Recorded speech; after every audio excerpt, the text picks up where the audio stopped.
1999 onwards have been used by those who do hold a very sort of Calvinistic predestination kind of view that really we've got nothing to do with it, it's all God and so on. Because obviously, again, in many of the older translations, here in the NRSV, it puts it this way: for those whom he foreknew, he also predestined to be conformed to the image of his Son, and so on. And those whom he predestined, he also called.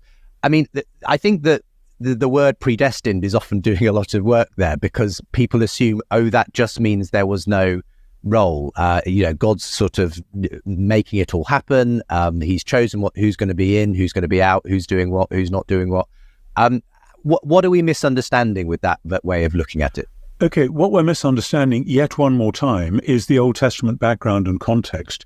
And when I was working through that passage a couple of years ago, for the umpteenth time, but doing it again, I was very struck by the direct echo there of the Greek version of Isaiah and the servant songs in Isaiah particularly, where the servant is Israel, who is called to a task in the purposes of God, and the servant is justified and glorified.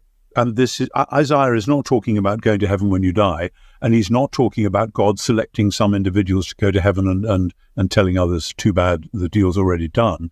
It's about the call of the servant people to be God's agents in bringing about his new creation. And the whole theme of new creation is, of course, Isaiah 40 to 55 in a nutshell. New creation through the work of the servant. And then it's noticeable that in verses 31 following of Romans 8, Paul immediately goes back to the servant songs where he's tracking with, it is God who justifies, who shall condemn, etc., etc. So he's got Isaiah 40 to 55 in his head all the way through. And the problem with, as you say, the word predestined is that we've got 4 centuries of Calvin and so on in our heads. And before that, actually, Augustine and Aquinas, Calvin didn't invent these interpretations. And part of the problem then, all the way back to Augustine and Aquinas, is that they've screened out the whole Old Testament story of God's purposes for Israel, failing to realize that those are the purposes which are fulfilled in Jesus. And it's for the benefit of the world, not to rescue people away from the world. So we really need a better translation than the predestined one, which is why I've translated it, those he marked out. I think that's what I've said at that point. That's right, yes. Marked out, he called. And there we get this strange picture, which is not here telling us exactly, as it were, who's in, who's out. I'm not a universalist. I do believe it's possible for humans to say no to God.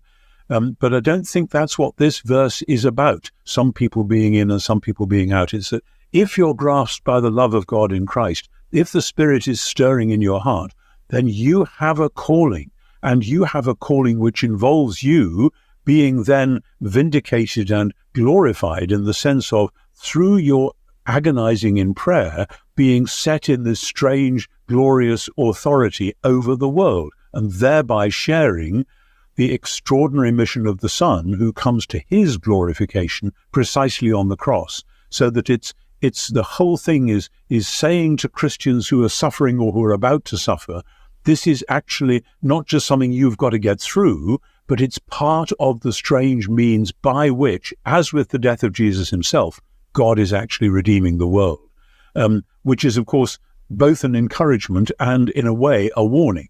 But it really isn't about the issues that the great Reformation tradition has made it about. Yes, you frequently reminded us of that so helpfully, and I think so many Christians have found a sort of finding this original sort of way of understanding Paul's words, freeing it from, as you say, those Reformation concerns.